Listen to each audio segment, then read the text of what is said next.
Good evening, everyone. Welcome to the Carolina Weather Group. This is the Wednesday, October 11th, 2017 edition of the Carolina Weather Group. Tonight we have Taylor. Good evening, everyone. Welcome to the Carolina Weather Group. This is the Wednesday, October 11th, 2017 edition. You can tell from this group tonight we have previous this ongoing hurricane season. Storm surge has been a big topic, so we're going to kind of talk about what storm surge is and kind of what you can tell us down there at the National Hurricane Center Storm Surge Unit. So if you are watching tonight, please feel free to join along in the conversation. You can do that many ways. We have our Periscope and Facebook live stream going on right now. So if you have any questions tonight for our guest, make sure you send them, make a comment or something like that on the videos. Or if you're following us on Twitter or Facebook, you can comment on those respective pages as well. And if you're listening to the podcast version, maybe later on this week or a couple months from now, we'll let Taylor give his social media account out and how you can reach the National Hurricane Storm Center or Hurricane Storm Surge Unit if you have any questions as well. So that is all the housekeeping rules tonight. We are missing Ricky Matthews tonight. He's on assignment, so Ricky would not be with us, but everybody else is. So let's start off in Memphis, Tennessee, and bring in Eric. Eric, is it still warm over there? I know it's still warm here in the Carolinas. No, we had a cold front come through last night after setting a record high Monday at 92 degrees, which is just, let me tell you, with that and a 70-plus dew point, it was just ridiculous for October over here.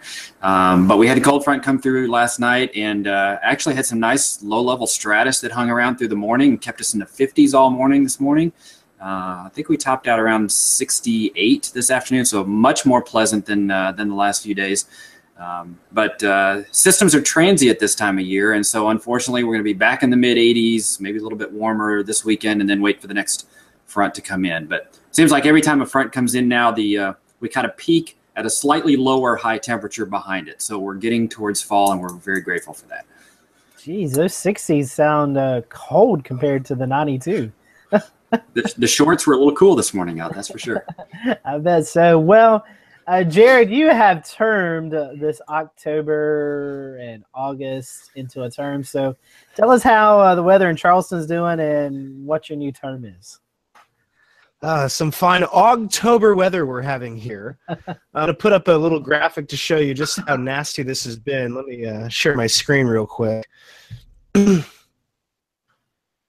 I'm thinking more and more that it's not October more than it is Ugtober here. Yeah, October for sure. Yeah, absolutely. So here's a graphic I've been maintaining the last couple days. We have, until today, 72, just below the record high minimum today. But 74, these are our lows, 74, 77, 76, 75. So from October 7th through the 10th, we have been setting record low minimums at the airport.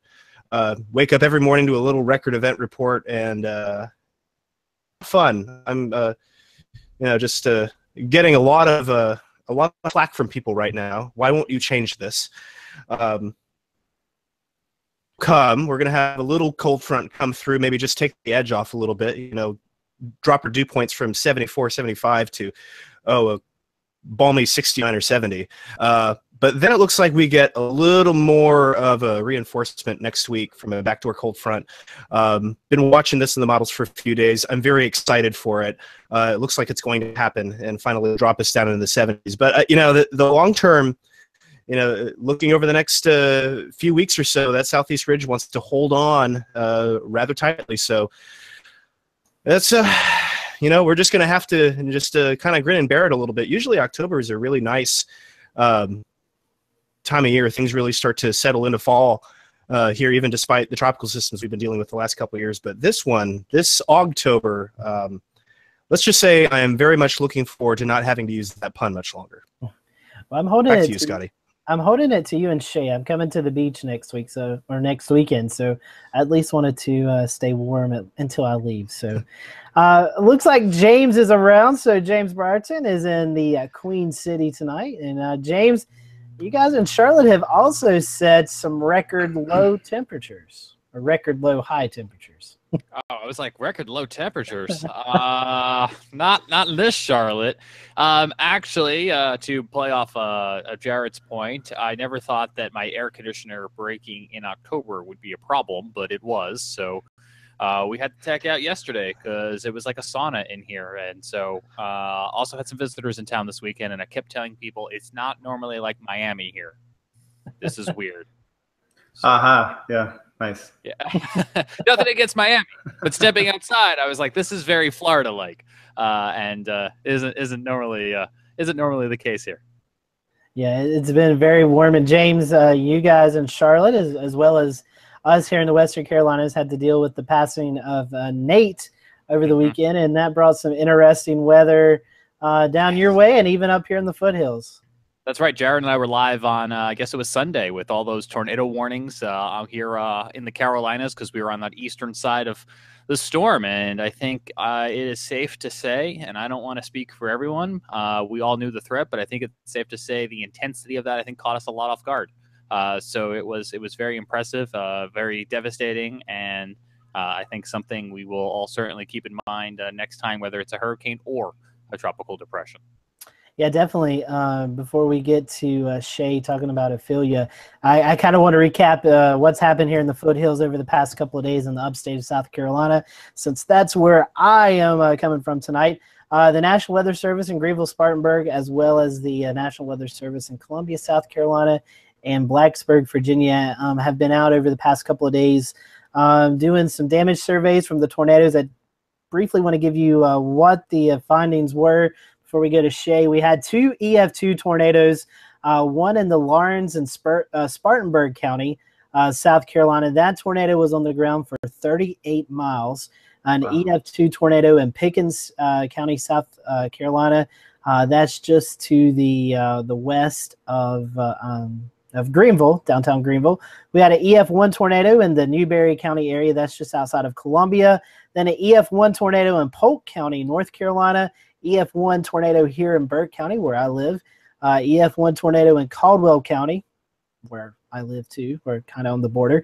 EF1 tornado in the Wilkes and Ashe County area of North Carolina. This was the first recorded tornado in Ashe County since records have been taken. And then we had an EF0 tornado in Union County, South Carolina, and an EF0 tornado in Cleveland, North Carolina, Cleveland County, North Carolina. So all in all, 9 tornadoes, 2 EF2s. I was able to go out with the National Weather Service yesterday, was doing the storm survey here in Burke, Caldwell, and Cleveland County. And I'll tell you, Burke and Caldwell County got hit hard. I will be sharing some pictures for the tweet of the week of what I've seen. But that's kind of a recap of the severe weather and the tornadic weather we had here in Western North Carolina Sunday. So I'm going to toss it over to Shay, who is still tracking the tropics, and it's kind of getting old, isn't it, Shay? Well, you know, we've all been tested this year, and there's just been a lot of activity to talk about, and not so much an out of the ordinary active season. It's just the amount of landfalls in multiple systems. This is Ophelia here, Hurricane Ophelia, winds of 75 miles per hour, pressure at 990 millibars. It is moving to the east at 3 miles per hour. This is the 10th straight hurricane this year. So if that puts it into perspective for you, the activity that we've seen in the Atlantic Basin has been full of energy. So lots of warm sea surface temperatures.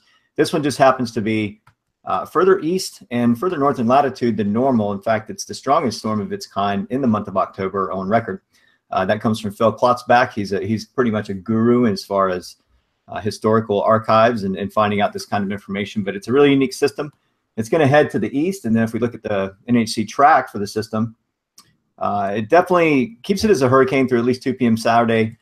We think that by Sunday, this storm will be transitioning into an extratropical cyclone, and then eventually it will, I'm trying to get this presented to everybody here. There we go.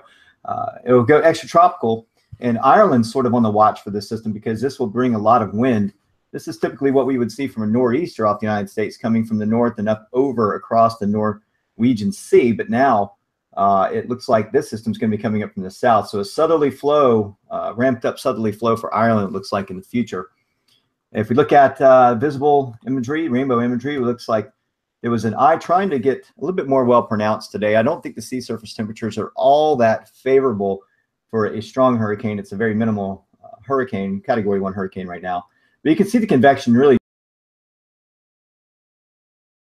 trying to wrap around the eye. It's trying to get an eye wall established, but it's just having a tough time. There just really isn't a lot of warmth in this area right now, and we'll continue to see the system sort of head off to the east. It may get some, maybe a tad bit of strengthening. I haven't looked at the actual discussion, the latest discussion on this one, but it looks like from here that it may struggle to maintain its hurricane status for the next 24 to 36 hours. But if we look at the sea surface temperatures, this is a satellite version. This is our storm tracker on Datascope, and we'll take the satellite off. You can see the sea surface temperatures right here, right about 80 to 82 degrees, somewhere in that vicinity. So it's fairly warm, but really you kind of want 84 to 86 plus for systems to really strengthen. So this will head off to the northeast in time, and then eventually up as the forecast by the Euro and the GFS both in agreement for it following this general track. So if you live in Ireland, be on the lookout by Sunday. I think Sunday or Monday, I think it is. Monday is when the winds are going to start ramping up there. Maybe an overnight event on Monday, the last I looked, but we shall see. Other than that, Scotty, it's a fairly quiet Atlantic basin. I'll go back to the 5-day graphical outlook, and it looks clear. So that's a good sign. A lot of us can get some rest. I'm sure there's a lot of work to be done by the NHC, which we have Taylor Trogdon on with us tonight. A lot of work the NHC has to do to catch up with all the storms and get all the information in. There's going to be a lot of retirement of names this year as well, and we still have 50 days left in the season. So back to you, Scotty. I guess we'll go ahead and head towards our guest for the night and talk about storm surge. Yeah, we will. So I'm going to hand it over to Eric, and Eric, I'll let you proceed with the interview. All right, thanks a lot, and we are glad to have Taylor Trogdon on with us tonight, as mentioned, with the National Hurricane Center Storm Surge Unit, and you've been working with your counterparts there in Ireland to get the storm surge warnings ready over there, Taylor? That's a hard no. That's a hard no. Okay, it would be a first, wouldn't it? Right. Certainly glad to have you on tonight. Thanks for joining us, and if you would, we'd like to just kind of start off with the general background question of everybody usually has some sort of story as to how they got into weather and kind of where you went from there to get to the point where you are now. So fill us in a little bit on how that evolved for you. Yeah, sure. I think as you guys probably know, that people in weather seem to have a similar story. I think we have an interest when we're young, and then as you explore that as you get older, you take the science classes in high school, then you kind of find out that you're able to do that for a career, and it's kind of a no-brainer at that point once you find that out, because it's your hobby and you can extrapolate that into something that you do every day. So I've had an interest in all aspects of weather. I kind of started out in winter weather. I'm from Missouri, so I had all 4 seasons to interest me, and there wasn't an aspect of weather that I didn't love. So I kind of pursued that at Mizzou, and then I went to grad school at Creighton. Worked for the weather service for a little bit, and then I ended up at NHC about a year and a half ago. And during that time, I think obviously your track took you through Memphis, the Memphis office here. How long were you here, Taylor? I think I was there about a year and a half, so I wasn't there all that long. But I really enjoyed working in that office, and it was great to make the acquaintance with you as well. Yeah, I remember when you got that call down to the Hurricane Center.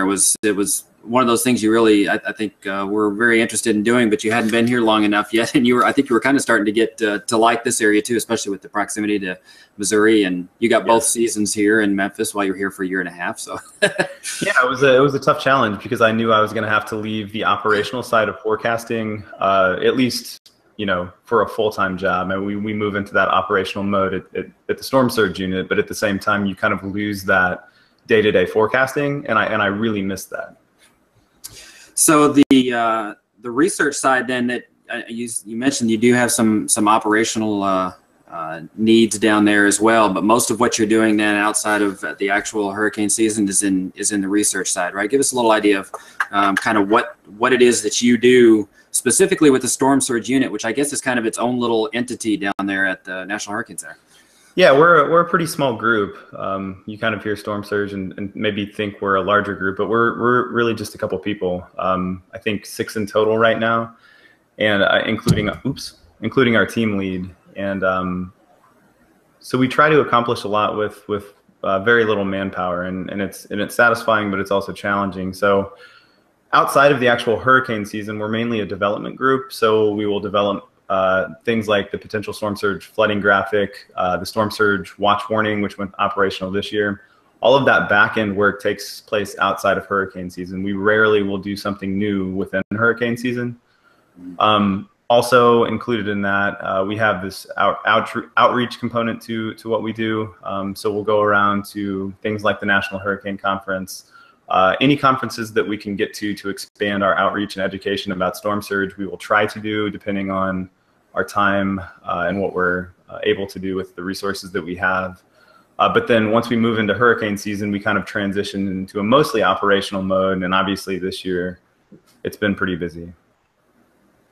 So does some of the outreach that you do also incorporate visiting Weather Service offices that have coastal responsibilities as well, and kind of getting them up to speed on some of the products and stuff you're issuing and how to use those and within their computer systems, AWIPs or whatever, or do you do that mostly through computer-based training and so forth? It's really a mixture of both, and it kind of depends on the year with how much we can do. Our Storm Surge team lead, Jamie Rome, he typically will try to visit the offices, especially if they've been impacted by a storm, kind of in a debrief sense, what they could do better or how we could do things better in our collaboration. Inside, and sometimes that actually will take place soon after a storm. Sometimes it will happen in the off season. It just kind of depends. But if we can make it to things like AMS, then that's a great opportunity for us to, even if it's just a sidebar conversation, just reach out to the people that we work with a lot of the time. So we try to do that as much as we can, but obviously we can't make it to everything because there's only a few of us. Yeah, certainly. So I know that the storm surge concept has been around for a long time, but I think it's a fairly recent kind of addition to the suite of products there at the Hurricane Center. How long has the Hurricane Center been, going fairly in depth into the study of this and developing some of the things that are, the public is starting to see maybe as new products, not just the watches and warnings, but some of the more detailed, forecasts that you do for specific locations? Right. Yeah. So Jamie has been doing this for a long time. I mean, this is something that he's been working on for, I think it's been almost over 8 years now, but a lot of that has been behind the scenes and maybe not public facing. But really over the last 3 years, we've really tried to roll out this new way of conceptualizing storm surge. We've really tried to get away from datums. We've tried to move towards the above ground aspect, which allows people to really picture what it means for them, at their location, so they can make decisions that are efficient and effective for their family or businesses.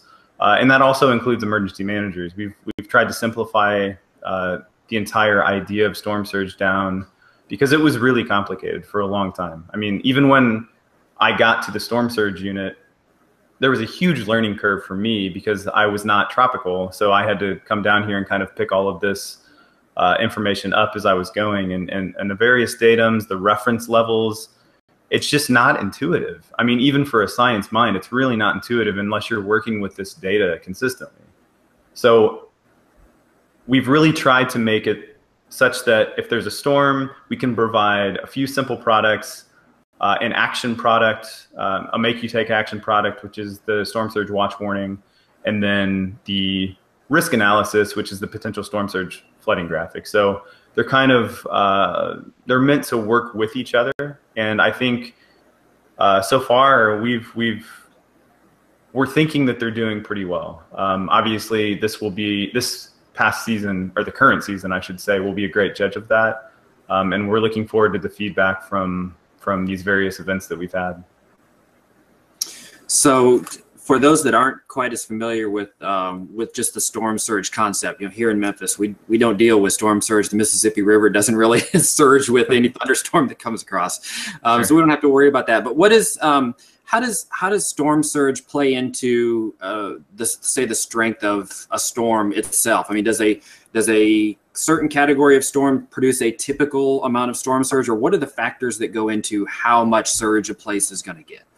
That's a great question. I think I'll start out by saying that I think people kind of assume storm surge is maybe predictable is not the right word, because we can predict it, but it's very sensitive to many different variables. So storm size, the intensity of the storm obviously matters, but that's not, you can't just use that by itself to predict the storm surge at any one point along the coastline.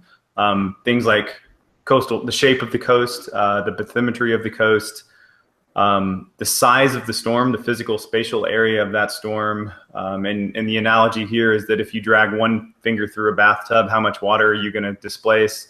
If you drag your whole hand, how does that change how much water you displace? So even if a Category 4 storm like Charlie moves into Florida, it may not produce the surge that you would expect from a Category 4, whereas you have a storm like Katrina that was huge in size. It obviously weakened right before landfall, but still produced this enormous storm surge. And so I guess the overall point is you can't just use storm intensity to describe the storm surge leading up to a storm. It's very sensitive to multiple variables, and we try to wrap all of that into our forecast as best we can. But that's why we call it a risk analysis more so than a forecast. And we really try to drive that point home. So a lot of those factors then I would guess are all kind of pulled into some of the modeling and stuff that you use, right? So what are the models that you use to develop the products that go out, and what kind of things are they sensitive to that help to kind of refine that forecast? Yeah, so I mean, I'll start by saying some of it's experience. Jamie's been doing this for a long time. I mean, I've been doing this for about a year and a half though, as of now, and it's amazing how you can take some of this output, and he's just been through so many hurricanes that he can understand the deficiencies in the models and make that up through the human component. And that's been kind of a larger topic of conversation in the weather community. You know, will the human ever go away? And storm surge is a fantastic example of how you can add so much value if you've been doing it a while. You really can.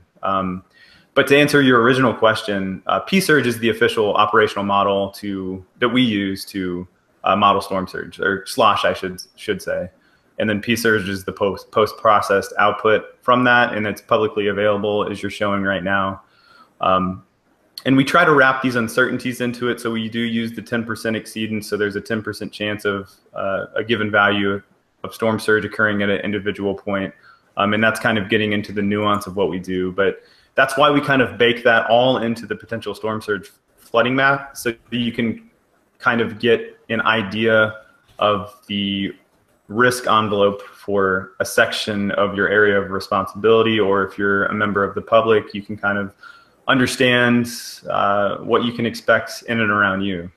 So we try to leave P-Surge out of our public-facing products. It's obviously publicly available, but we direct people to the storm surge, potential storm surge flooding graphic. That's what we want.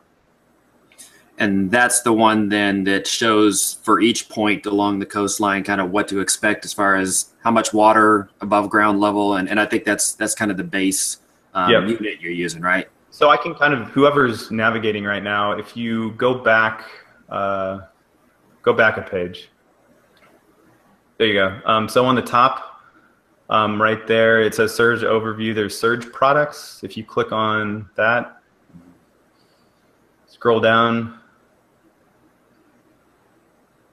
there should be a potential storm surge flooding map link right there in Tier 1. And if you scroll down, there should be a few examples of what it looks like for those that haven't seen it.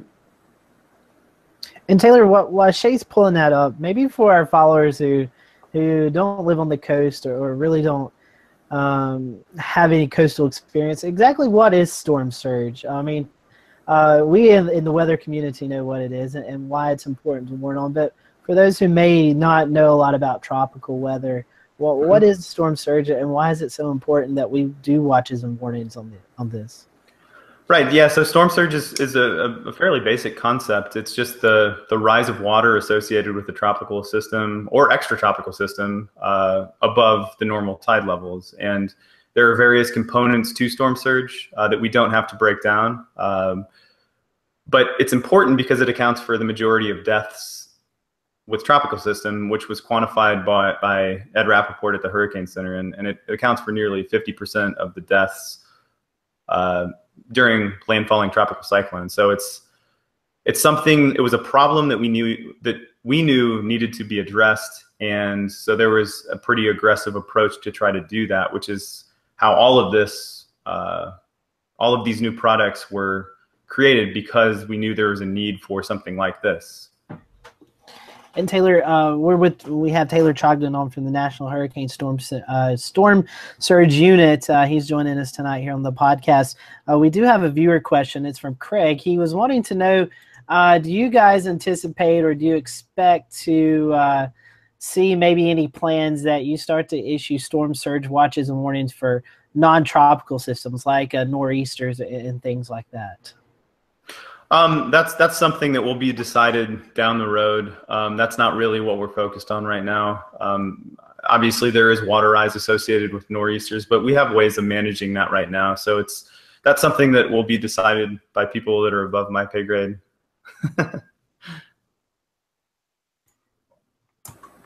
So how are the when you create these forecasts of certain amount of water above ground level, are there ways of measuring that? Then you have instruments, the instrumented coastline, then that and this maybe is a good place to bring Shay in too, but that allow you to figure out exactly what that surge is and how well it's verifying against the forecast.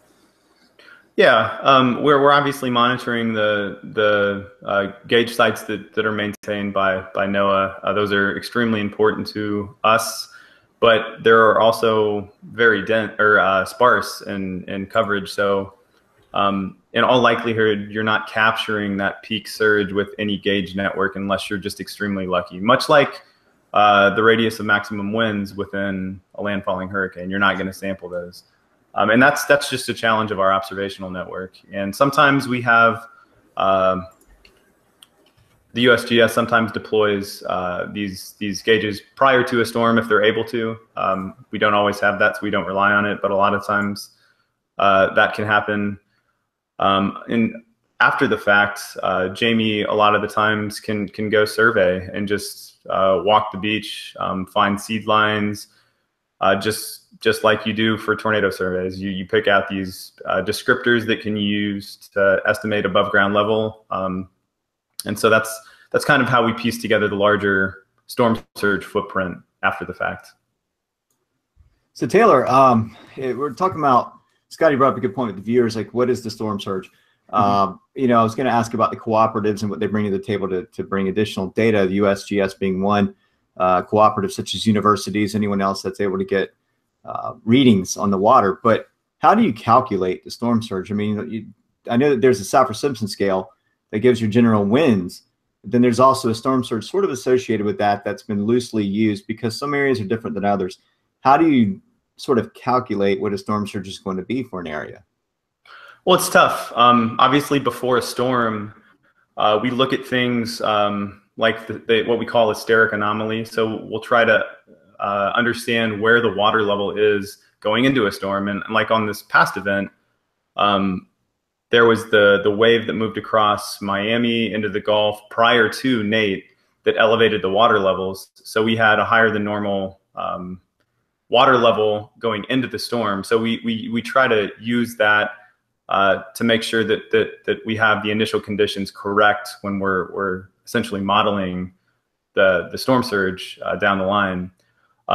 As far as the actual calculation of storm surge itself, we just essentially do the best we can. The model output, the gauge sites are mainly what we use, and unfortunately, there's not a lot else that we have at our disposal.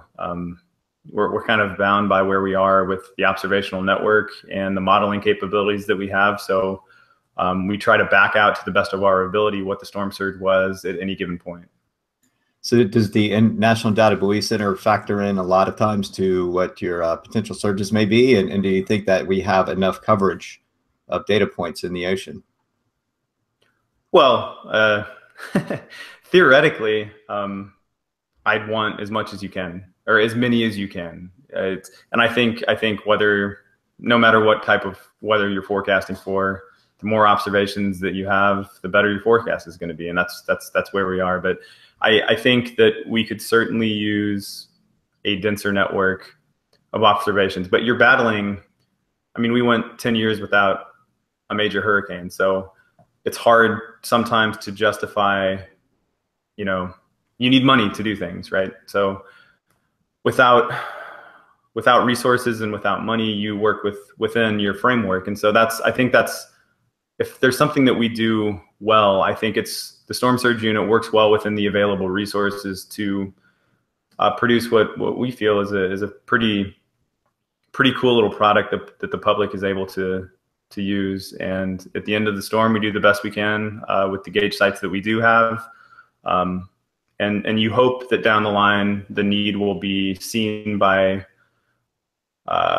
the people that can provide us money or the USGS, and you know, we can increase that density. But for now, we just use what we have.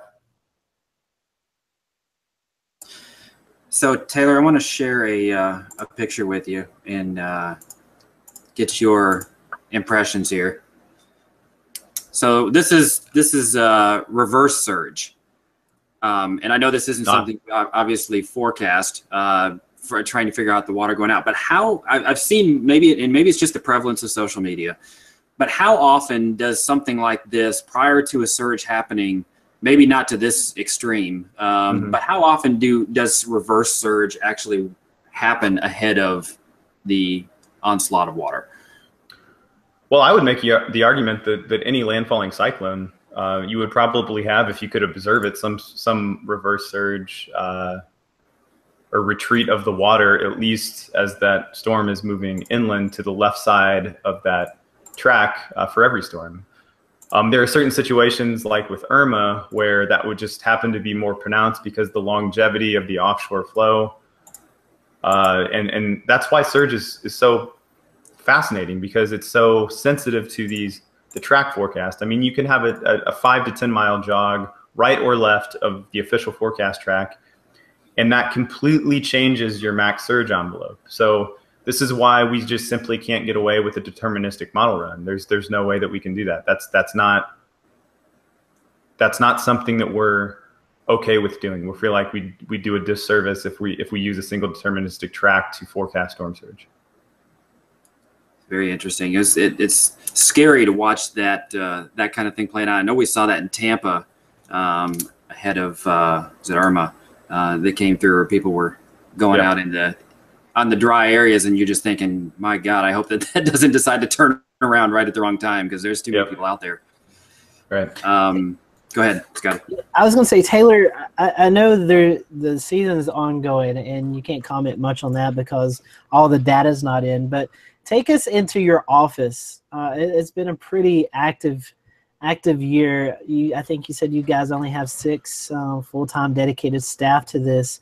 What's it been like in your office? I mean, you guys have had to have been pretty strung out, you know, all over the place with so much activity going on. Well, what's this summer or this tropical season been like just for your office? So a small anecdote that we joke around with now, but as you guys know, we had to shelter in place for Irma as it moved through Miami. So we have a guy in our unit, his name's Phil, and he's the Army Corps guy that works for our unit. So he's a federal employee, and it was just one of his first storms, certainly his first big storm, and absolutely his first experience with a hurricane. And so I think it was the second night that we were staying there. He was working the overnight shifts, and so we were sleeping in the Hurricane Center. So all of a sudden we were like, where is Phil? And so he had crashed like under the desk, and he slept for 10 straight hours on the Hurricane Center floor, and ended up after the storm getting super sick. And he was kind of he's this younger guy that had so much energy and like this this passion going into it. And so we tease him now because he was like, man, you basically died during Irma, so you need to tone it down a little bit. But I guess what I'm trying to say is it's very stressful. And when you have several storms that are making landfall of that magnitude, it obviously takes a toll on you mentally. I've really had to try to decompress over the past couple weeks, and it looks like we'll at least have a few weeks to try to get back on our feet. But we're working around the clock when we go into operational mode. So we have someone manning the overnight shifts. They're typically 12-hour shifts, but you support each other however you can, whether it's day or night. So it's long hours, it's intense, and you just kind of do your best to make it through. And Taylor, that leads me to a question for you. When you're working around the clock, you're working these storms, when do these storm surge products become available? I noticed that they're not available readily until there's a watch or a warning, or how does that work?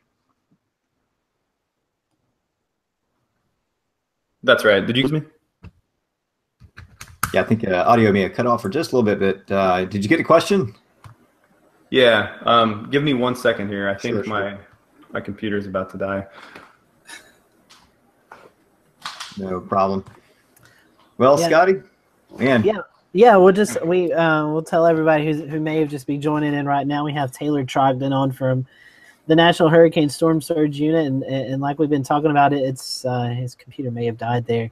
It's been pretty active for those guys. And Shay, I know you and Jared, Eric and I, we don't have to deal with this in our area, but you and Jared, you've had your time with Storm Surge, not only this year, but even last year with Matthew. And it's really a determining factor there in the Charleston area because you guys see this a lot.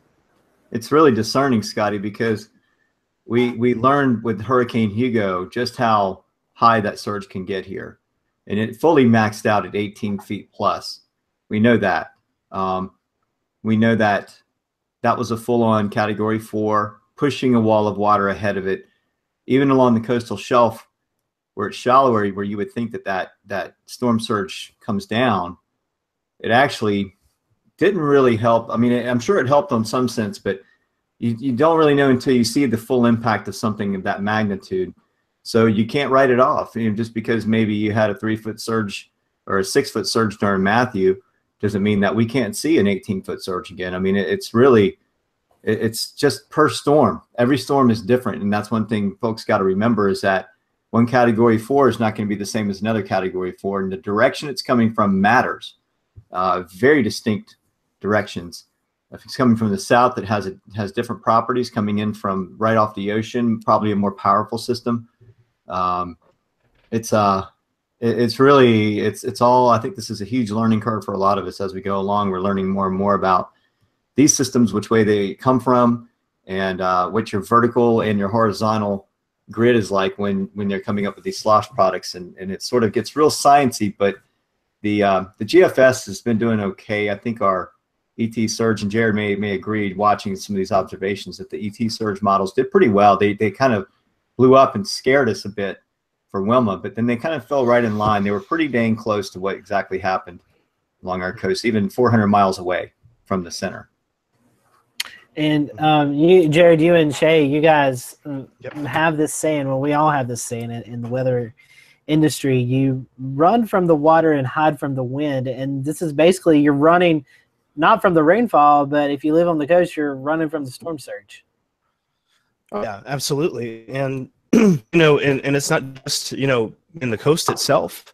The city of Charleston has a major flooding problem. And, it doesn't take much to flood. You just need 7 feet in the harbor, and you've got salt water starting to cover roads.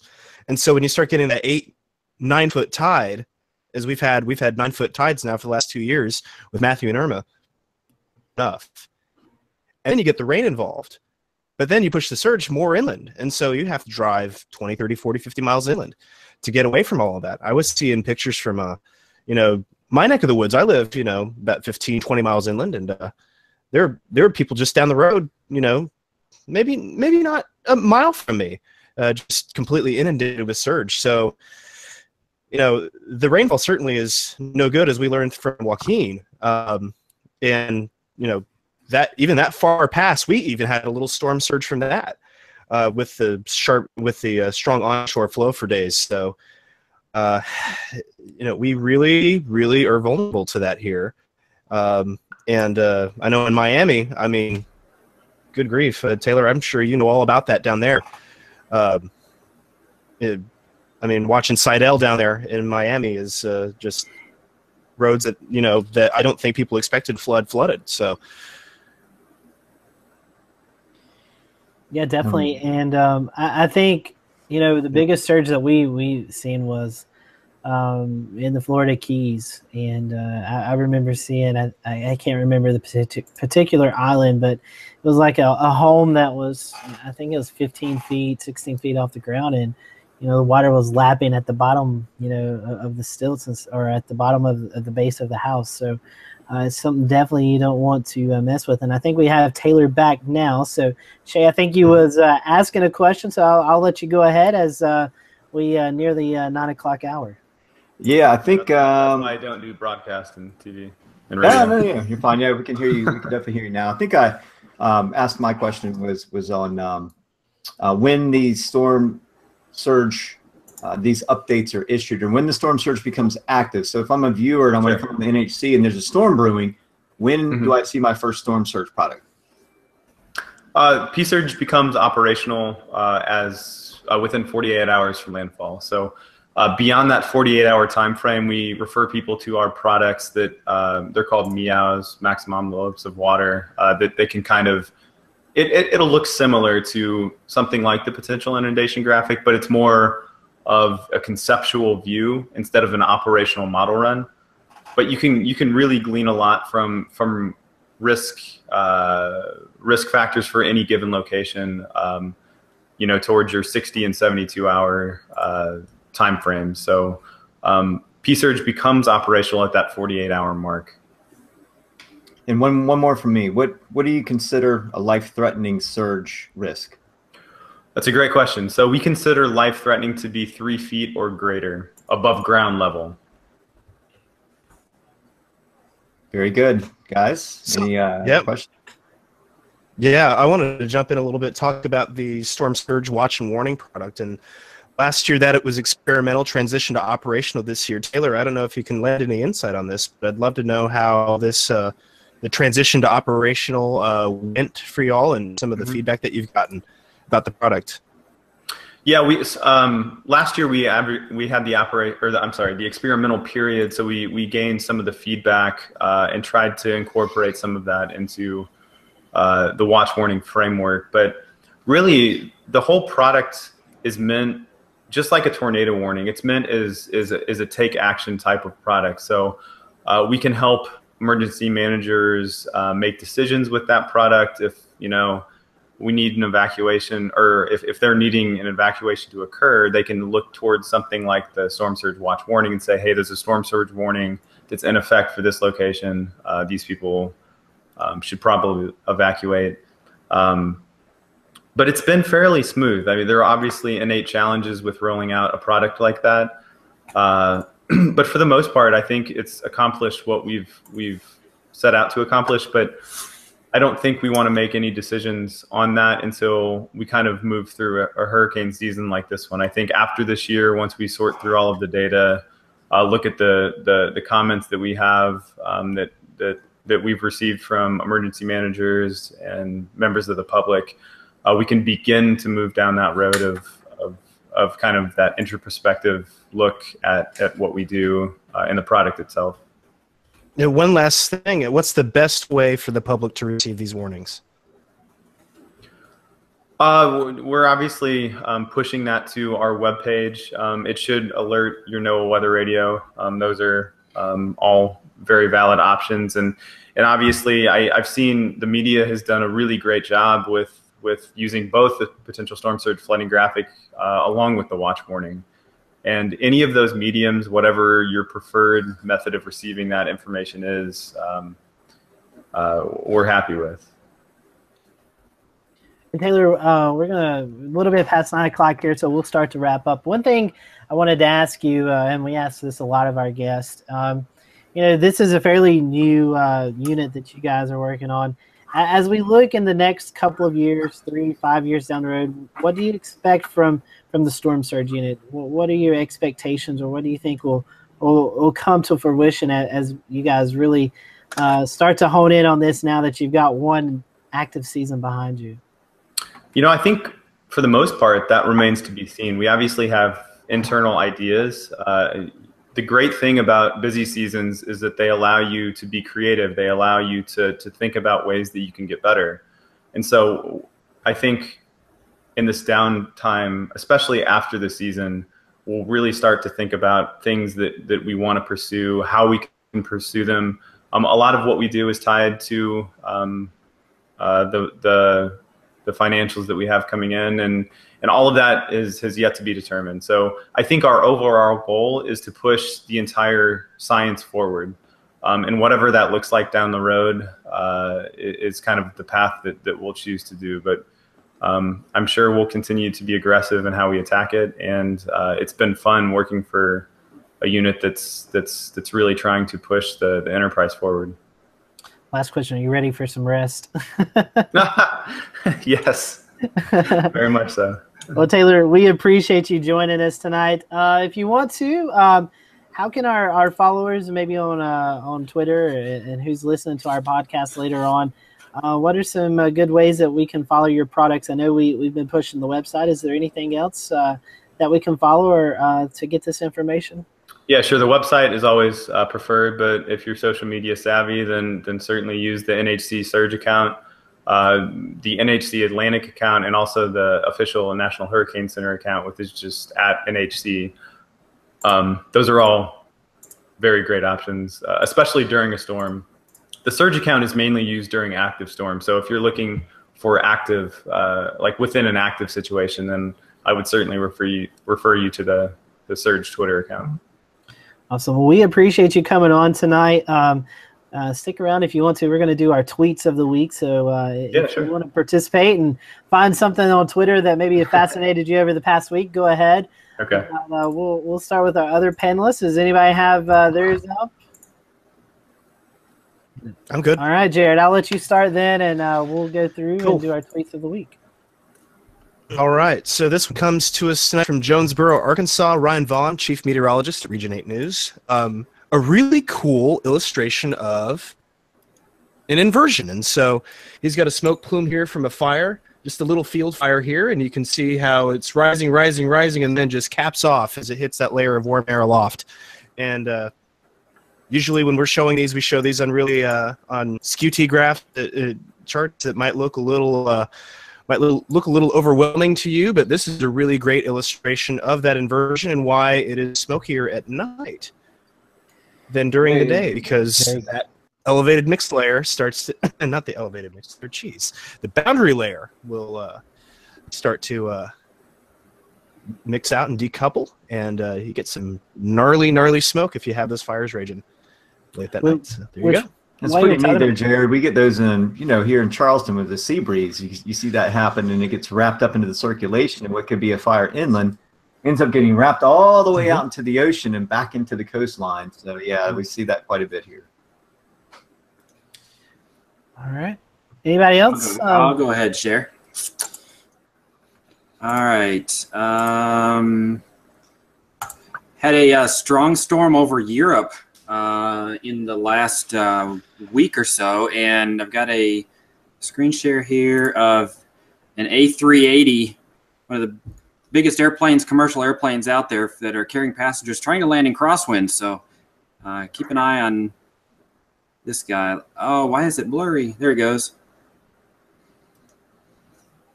I don't know if you've seen that before, but fortunately came to a stop in the right place. It's kind of buffering there. Sorry about that. But definitely had some issues with crosswinds. And I thought that was pretty, with a little bit of an aviation interest there that I have as well. I thought that was one of those airplanes I definitely would not want to be on during winter. I guess it's not winter storm over there. It was just Cyclone Xavier. They name everything over there in Europe. So anyway, that was Cyclone Xavier. Yeah, I've already seen that we've already got a winter storm named by somebody else in America. I was like, oh my gosh, not already. All right, Shay, do you have yours ready? And then I'll bring mine up. I do. I just kind of threw this together. Honestly, I'm trying to. I wanted to get something on the storms, the California. I'm sorry, not storms, but the California fires. And this is a big deal ongoing right now. Multiple fires. You can see here in the Sierra satellite imagery. The fires down below, don't mind the clouds passing overhead, but you can see the fires below, all the smoke rising up from all these fires. You can see the smoke trailing off to the south now, and that will continue to be the case for the next 60 to 70 hours as we have a North Pacific high sort of pushing the winds to the south. So some concern there. It's already claimed lives. There's been lots of property damages, and we wish everybody the best out there. There's so many fires going on. I lost count. Does anybody know how many fires there are? I don't remember, but I know I just seen a couple hours ago they're evacuating a whole town or city. Mandatory evacuation. So that's some terrible stuff going on out there. I'll tell you that the non-operational GOES 16 imagery, though, coming out of this has been pretty amazing to be able to see the hot spots on the fire channel and high resolution on where that smoke is going. It's got to be a pretty good benefit to the Weather Service to be able to know, where those advisories need to be for poor air quality. Yes, indeed. I'm going to pull mine up right quick. I will say I wanted to do the Mike Seidel with the chair blowing by, but I think everybody's already seen that one. So this was Brad Panovich tweeted this out, but this is one of the 9 tornadoes that affected western North Carolina here. This one was in Cleveland County. As you can see, it's going across the screen here. If you want to follow my Twitter page, I've got numerous videos of various tornadoes here that happened in the Western Carolinas, but this is just one that was one of many here in Western North Carolina over the weekend. So that was that, and we'll see if Taylor's got his ready. I was actually gonna use the same thing as Shay did, but I couldn't find it on my own Twitter. But there was a picture of the wildfire aftermath that really shook me when I first saw it a couple of days ago. I don't know if it's able to be searched by any of you that can screen share, but yeah, I think I've got it. I shared it. Let me pull it up right quick while you're talking. Yeah, to me, I mean, wildfires are one of those really scary weather events that I think, unless you're in an area that experiences wildfires, I don't think people quite understand. And so when you see something like this, it really drives home exactly how quick a fire can move and how damaging it can be. So when I saw that, it caught me off guard too. I didn't realize it was so, I didn't realize the extent of the damage. When I saw that, it took my breath away. It is absolutely devastating. Absolutely. There was one more, Sky. This was the one that I was looking for. Is one that I posted. This is a Web Sky app, Blue Sky. It's latest surface smoke, and it's just sort of a sped up animated version of what it believes the winds will be doing. So you can see this strong push to the south, and so a lot of these fires with a sped up wind are going to be cutting through these valleys, and there's a lot more to deal with these fires, and they've gotten some of them out, but a lot of them are still rampant, and there's still a lot of properties at risk. So, yeah, hope the best for them. Yes, indeed. So, we'll continue to monitor that throughout the weekend, but we want to thank everyone again for watching the Carolina Weather Group. Next week, we don't really have a topic to talk about. It's an open week, so it's boys' night, I guess, around the old Carolina Weather Group. We'll find something to talk about. But after that, Kat Kimball will be joining us on October 25th. And then we have New Zealand weather on with Chester Lemkin on November 1st. And then November 8th, we're really excited about this, the JPSS-1 satellite launch. It's the polar satellites that they're launching into space.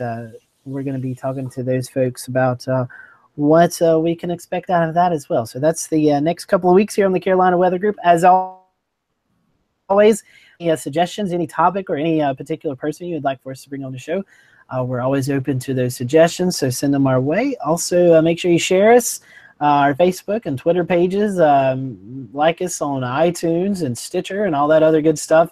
We are here to please, so anything you want to see, let us know. You guys have anything before we close?